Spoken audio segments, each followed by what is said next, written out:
আচ্ছা, এই অবুঝ প্রাণী বিড়ালটাকে দেখছেন? ও মা হতে চলেছে। শরীরটা ওর বেশ ক্লান্ত, কেমন অসহায় চোখে তাকিয়ে আছে সবার দিকে। তো সেদিন আমাদের এক পরিচিত ভাই বিড়ালটাকে দেখে হুট করে একদম সিরিয়াস মুখে আমাকে বললেন, ভাই বিড়ালটার অবস্থা তো ভালো দেখাচ্ছে না, জলদি ডাক্তার ডাকেন, নর্মাল ডেলিভারি আমরা ট্রাই করব, না হলে কিন্তু সিজার করা লাগবে। আমি তো শুনে পুরা আকাশ থেকে পড়লাম। বলে কি, বিড়ালে আবার সিজার? আমার চোখ কপালে উঠতে দেখে উনি হা হা করে হেসে বললেন, ভাই একটু মজা করলাম। ওনার কাছে ওটা একটা নিছক রসিকতা বা মজা ছিল ঠিকই, কিন্তু বিশ্বাস করেন ওনার এই কথাটা আমার বুকে গিয়ে তীরের মতো লাগলো। চারপাশে হাজারটা চেনা মুখ আমার চোখে ভেসে উঠল। মনে হলো এই রসিকতাটা তো শুধু আজ আমাদের বর্তমান সমাজের সবচেয়ে তিতা এবং এক নির্মম বাস্তবতার রূপ। আজকাল কোনো হসপিটাল বা ক্লিনিক একজন গর্ভবতী বা যাওয়া মানেই যেন একটা সিজার কেস রেডি হওয়া। একটা সময় ছিল যখন নতুন অতিথি আসার আনন্দে পুরো পরিবার মেতে উঠত, আর আজ একটা সন্তান পৃথিবীতে আসার আগেই পরিবারের কপালে চিন্তার বাজ পড়ে যায়। লাখ টাকার বাজেট কোথা থেকে আসবে? আজ আপনাদের কাছে একটা সত্য ঘটনা শেয়ার করি, যা আমার নিজের জীবনে। আমার স্ত্রী যখন ডেলিভারির সময় হলো, হসপিটালের ডাক্তার নার্স মিলে আমাকে অনবরত এক প্রকার মানসিক চাপ সৃষ্টি করলো। তারা এক একজন এক একভাবে ভয় দেখাচ্ছিল, যেন সিজার না করলে এখনই কোনো বড় দুর্ঘটনা ঘটে যাবে। বারবার বলছিল, ঝুঁকি নেবেন না ভাই, এত রিস্ক নেওয়ার কি দরকার, সিজার করে ফেলুন, জলদি ফর্মে সাইন করুন। ওই মুহূর্তে একজন স্বামীর অবস্থা কেমন হয়, তার মনের অবস্থা তা শুধু যার সাথে ঘটেছে সেই জানে। একদিকে প্রিয় মানুষের জীবনের ভয়, অন্যদিকে একটা অদৃশ্য ব্যবসার চাপ। কিন্তু আমার মনে একটা জিদ ছিল, আর তার চেয়েও একটি বড় কথা, আল্লাহর উপর আমার ছিল অগাধ ভালোবাসা, বিশ্বাস। আমি বুকটা শক্ত করে ডাক্তারদের বললাম, আপনার শেষ মুহূর্ত পর্যন্ত নর্মাল ডেলিভারির জন্য চেষ্টা করবেন, বাকিটা আল্লাহর ইচ্ছা। আলহামদুলিল্লাহ, আল্লাহর কি অশেষ রহমত। আমার স্ত্রী একজন সুস্থভাবে ফুটফুটে বাচ্চার জন্ম দিল, কোনো সিজার চালাই।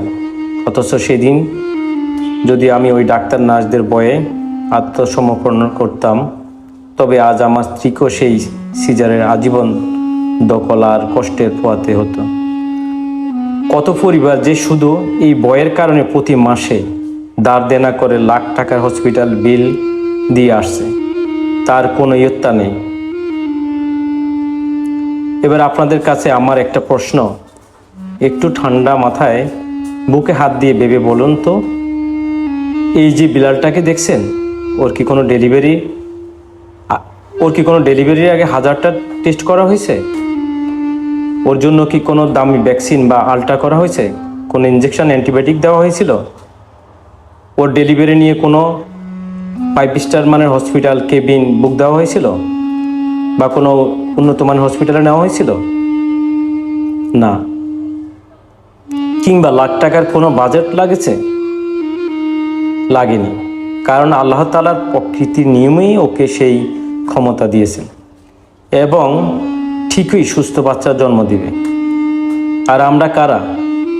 আমরা হলাম সৃষ্টির সেরা জীব, আশরাফুল মাখলুকাত। অথচ আমাদের একটা বাচ্চার দুনিয়াতে আসার আগেই লাখ টাকার বাজেট, হাজারটা কেস স্টাডি,